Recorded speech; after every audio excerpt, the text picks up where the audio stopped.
What's going on? How you doing? Welcome to another episode In the Know with Joe. I'm your host, J Viz, aka Joe. Now today I got a very special guest. I grew up with him in New Jersey. We went to the same school together, and it was a great thing watching him develop into what he has developed into now. Introduce yourself, Sam. Well, first off, my name is Sam, the Lion Mena, NJ Real Estate Sam. Jersey. This is a quick story if I could tell about how I know Jay here. The nickname Meatballs and Cheese comes up to mind really quick from God rest his soul, Scott, right? Football camp. And actually the reason, I got to be a little bit was Joe was a year older than me and in the grades, and I didn't make the cut. And he fought for me to get on that team, and from then it kind of showed me more perseverance. He took me under his wing, almost like a little brother, and so I've known Joe pretty much my whole life, and from middle school up, so you can tell almost my whole life. That's a little story about Joe. I mean, I'm currently in real estate here in New Jersey. I know you're down there in Georgia. I'll be down there very soon. Hopefully by the end of the year, I'm working on some licenses down there as well, man. But yeah, man, thanks. Pleasure to be on the show with you and to really touch base. I know we did a little bit of a live one day, but I'm really excited for this, man. I'm proud of you, what you're doing. I appreciate it, man. I appreciate it. That story bring me back right now. Whoo, Scott, man. God rest his soul, man. Yes, I want to talk a little bit about your brand.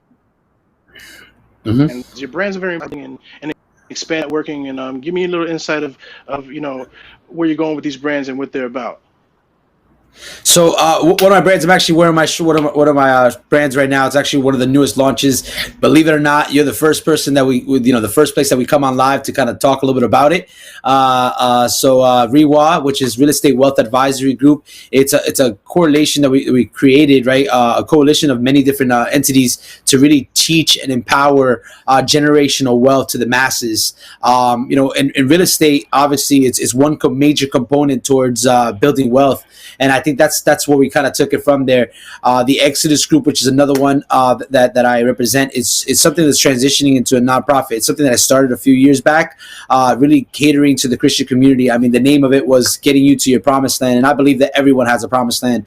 Like the Bible states, right? Moses took the people of God out of Egypt into the promised land. Even though Moses, believe it or not, never got to see the promised land, the people did. So that's kind of like how I felt how I was doing in real estate, and that's kind of how I transitioned what I do in real estate, is getting people to whatever their promised land is, regardless. So that's kind of our brands. We have different entities within our brand as well. We base our business to be able to better the community and to really teach people wealth, right? The word wealth. It's not just financial; it's mental wealth. It's physical wealth. It's and I could talk about these things because even though that's actually one of my partners, Rosanna. She actually graduated with you. She's actually your age. Yes.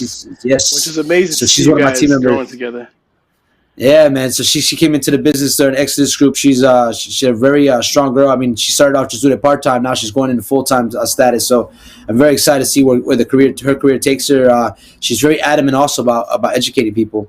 But our biggest thing is, personally, I'll talk about some things that went through me. I mean, one thing I found myself last year, I was making really good money, and then, I saw my marriage crumbling in a sense, right? And I realized that what is all the wealth in the world when you have a crumbling marriage and stuff like that. So we've added people into our consortium, and the reason why consortium and not preferred partners is because we firmly believe that consortium is people that are not financially tied into the business, but in a sense are tied to the roots and the core values of the business.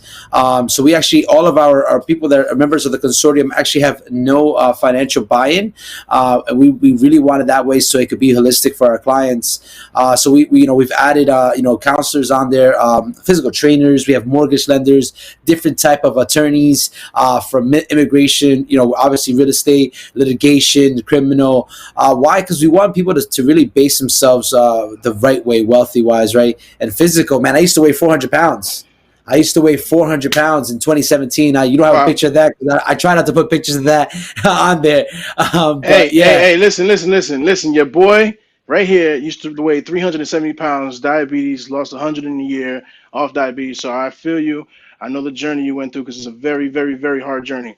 I feel you on that Yeah, man. 100%. And yeah, we don't have pictures because that's the past. You know what I mean? We don't really want to dwell on the past. We're and we want to move forward. So a lot of people say, why do you hide things in the past and stuff like that? It's not because we want to hide it. It's because that's something that's in the past. And if you keep on thinking about the past, you're never going to get forward in the future. You know what I mean? So, that's a great thing Facts. because I forgot about that, man. You reminded me of about a lot of things that we experience that's very common, and we have a lot of things in common.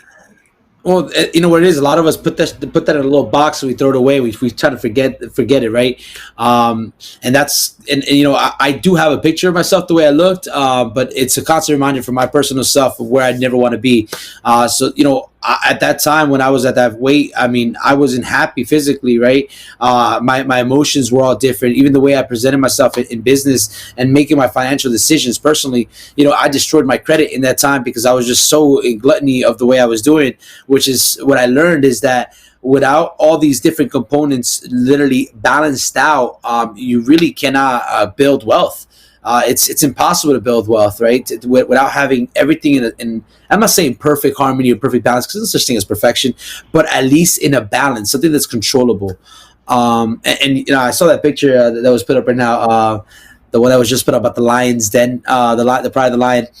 And and people ask me why do I go by Sam the Lion Mena, and it's funny because people say, "What's I the was going to mantra ask you behind that, the so it's good. lion?" What's the mantra behind the lion, right? So the lion, there's many aspects. One is the tribe of Judah, which is Judah is Israel. It's where the chosen people ended up at. But another aspect for it, if the lion is the king of the jungle, right? Everybody knows that. Exodus. He's so is the king of the jungle. But what people don't realize is that the pride, the lion, that main lion in the pride, he actually is not the hunter. It's Mm, everybody else that goes to hunt, right? And he's he's the not. Yeah. first one to inspect. He's the first one to inspect the meat that comes in, right? He looks at it and Yes. makes sure it's good, but he's the last one to eat from it. And that's how I Yes. There's am no with my enemy. team. Yeah, that's the way I am with my team. My team, I'd rather my team eat before I eat, just to make sure that they're taken home, and whatever I get, I get. But also a lion that's not part of a pride, he knows how to hunt by himself. He doesn't need a pride to survive. So that's kind of how I am as well. Just as much as my team members could go out there and hunt and find business and stuff like that, I want them to eat first. But just know that I'm hunting and I'm fighting for mine too, so we can all eat. So that's kind of how I do my business, and even the way I operate. Right, a lion is always quiet before he approaches. Even though it's a lion, not a panther. But I go by our track shirts that we had in Perth Amboy High School, and it said, "Every morning a Sir. gazelle wakes up, try to be the fastest gazelle from the group." And then it says, and remember, it used to say, "Every morning a panther wakes up, try to find the slowest gazelle." Well, that's exactly the same way I feel, right? I'm always looking for the slowest gazelle to be able to take them out, in every aspect. So I'm trying to find the best deal for my clients, the one that's right there, the fruit for the taking. And that's how I mentor my team, I mentor my agents. And with the new transition with Rewa, we're trying to take this national, man. All right. So a good question to have for you because if you say you're a lion, right? Lions are strong. They're the bosses. They're the leaders. How are you and your team dealing with the COVID-19 situation right now, the pandemic? We're talking about protesting. At the same time, we have a pandemic. Is anybody buying houses? Is anybody renting? What's going on out there? Because I know when we spoke last time, right before the situation with the coronavirus started, the housing market was booming, and it literally came to a halt. I believe that you said something in that time. Yeah. With trying to sell homes during the coronavirus. I mean, that's a big one. Yeah, so obviously for the first couple weeks in the pandemic, it was quarantine, right? It was, what are we gonna do? I had deals in the pipeline that I was afraid I was trying to close them as quickly as possible. Some of my people actually lost some deals in the process. Obviously, there was a lot of regulations going back and forth. Can we show houses or not? And believe it or not, with a lot of that came a lot of desperation, in a lot of people. Obviously, we have some agents that fell off from us, right? That decided like this is not for me. Because you have to remember, as an agent, we're our own business. We don't get paid W-2s. We're 1099, so we don't get the traditional unemployment, and we have to wait for all this stuff. So it was still trying to feed into them, feed them the leads. And believe it or not, right now, the past month and a half, it's been crazy.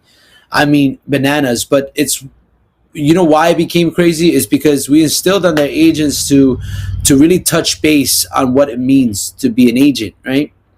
A lot of real estate agents, what they do is they'll do one deal, buy, gotta go, next one, right? If you're not buying from me today, I'm not gonna deal with it. What we try to teach is more consultative. That's why it's a correlation of people, right?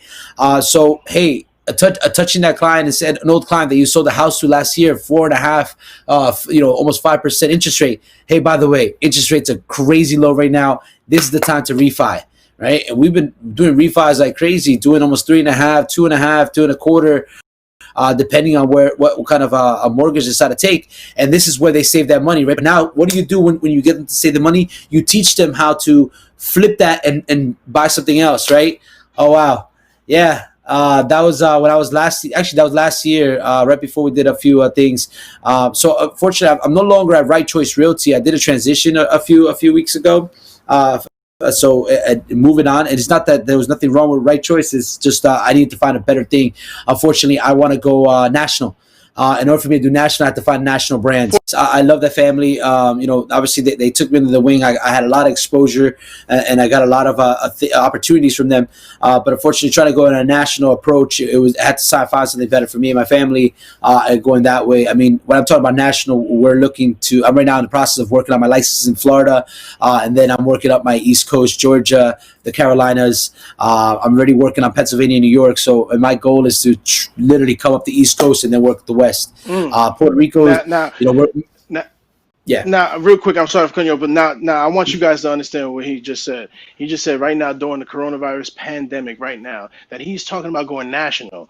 So, you know what I mean? You got to understand that there's ways to do things. You got to learn how to adjust. You got to learn how to adapt to the situation and learn how to take, lemons and make lemonade, as they say. Because literally, we're talking about the coronavirus and the pandemic, and you're telling me that, oh, I separated from a good company that I was part of because I go national. So that gets into the nitty gritty of what we're speaking about, anyways. Because you know what I mean. That's awesome. That's amazing. You know what I mean. Like you're still working hard. You know what I mean. Well, and you think about it, Joe. And I'm a firm believer of this. As a person that studies economies, and this is my major, and obviously in understanding economies, it's that this is what has been asked, that was been asked for so many years to happen. I know we touched base a little bit, me and you personally offline, but this is what it was bound to happen, right? A separation of classes. I'm a firm believer that what's about to happen right now is there's going to be no such thing as a true middle class. It's going to either be the rich or the poor, and it's what side you go in there. In this pandemic, there are poor people that are becoming rich, and there are rich people that are becoming poor, and there are poor people that are just staying poor, and rich people are staying rich. So you see that there's really going to be no middle class. Especially, look how many people are working from home. Look how many people are thinking outside the box. Like, you mentioned, people that started making these masks and now are having production companies. It's thinking outside the box. I call it the millennial side of me or whatever it is. I want to work hard. I want to work smart, not hard. So the way I do is reproduce myself. It's either you're on the rich side of things or you're going to be on the poor side of things. I could have taken the stimulus money and a couple of the grants that I got, and some of my money that had savings, and I could just sit here, order Chinese food, bought 3 TVs that I didn't need, buying the unnecessities. And what ends up happening is that now I'm stuck literally at the end of this in July, when they open everything up finally here in Jersey. I'm going to be behind rent 4 months. I'm gonna have 3 TVs, but I'm gonna have no place to put them at. You know what I mean? I'm buying steaks from Outback that were like $150 for just 2 people for no reason, right? And I'm seeing people line up to go to Burlington because it's 50% off. But what they don't understand is that there's 50% off of what, right? I went to Boscov's, bro. I went to Boscov's the other day because I'm going to Puerto Rico in 2 weeks, right, with my wife. And believe it or not, my Puerto Rico trip is paid for, right, through a business expense because we are going there to look at properties to invest in. that's what we want to do. We want to open up some Airbnbs. My wife also does, she sells Sensi. So we're going down there. She has a teammate. That's Mike Santos, my man. That guy, I mean, we're talking about loans. That guy is nationwide. He's a great guy, smart man. Also about teaching wealth, man. He's all about it.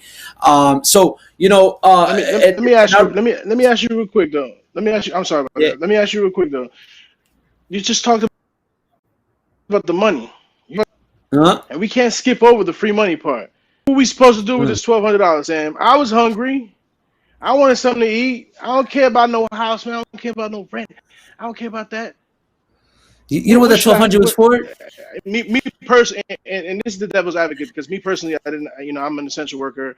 I didn't quarantine. I've been working every day since. So, me and you offline. What should we, as a people, done with this $1,200? And some people were getting up to $3,000, $4,000 because of their, their dependents. What should we have done? Because where I work at the gas station, it looks like everybody's buying beers and blunts. And let's just be honest, we're gonna call a spade a spade. One thing me and you did offline is talk very honest about being honest on this podcast because nobody like is you not grow if nobody's telling you the truth. So Yeah, Sam, man. what should I Yeah, have done with my money? First off, if your bills are paid because you have the savings for it, then what you do with that money, you replenish your savings, right? If you didn't need to pay any bills, you know what I'm saying, save that money. Put that to look. I'll tell you this right now. I put my money into some stocks. I didn't qualify for the stimulus, unfortunately, so because of where my bracket is, but had I gotten that $1,200, my first thing would have been to put it first. I'll pay my bills. A lot of people here in this time, the credit card bills started getting behind. Pay their credit card bills because you know what? I have a perfect example. I have a client right now. They had their credit at 700. Now they're at 620 because they went above their credit card utilization. But instead of they got $3,300, 30 something $100. Instead of paying off the credit card, they just kept using that money like it was fluid. We should have done pay your bills. Number one. Right? Number two, if you already have your bills paid and you're good, put that money to use.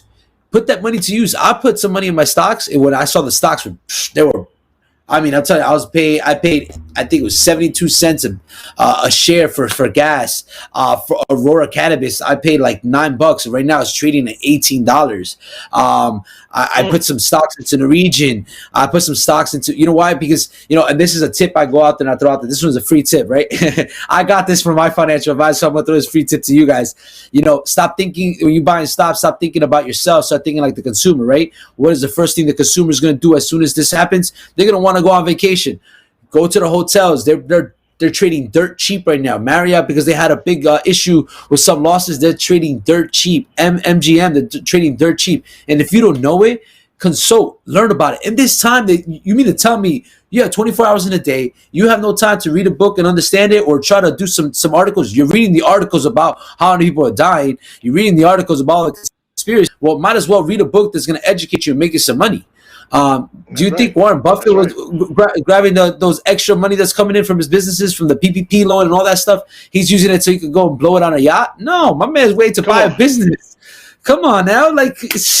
Oh, man. I love those clients, bro. Those people are legit.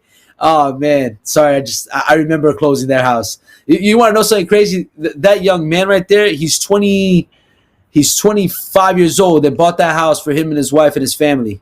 25 years old. And guess, by the way, 20% cash, bro. Like 20% in his pocket cash that he put up himself. Nobody gave him a gift, nothing like that. You see, these are young people that are putting that mind to it. I mean, this kid works and hustles, but he's thinking about the investment. We're looking soon, you know what I'm saying, for him and his family. But that's like the idea, right? You grab this $1,200 and, bro, like, I went to Walmart, right, around here. There are no TVs. And then my question is this, and I mean, Joey, maybe I'm going off on a tangent here, but Black Friday, all people go for is TVs. Super Bowl's coming, they go for the TVs, and now the pandemic came, they get a stimulus check, they go for a TV. Bro, how many TVs you need?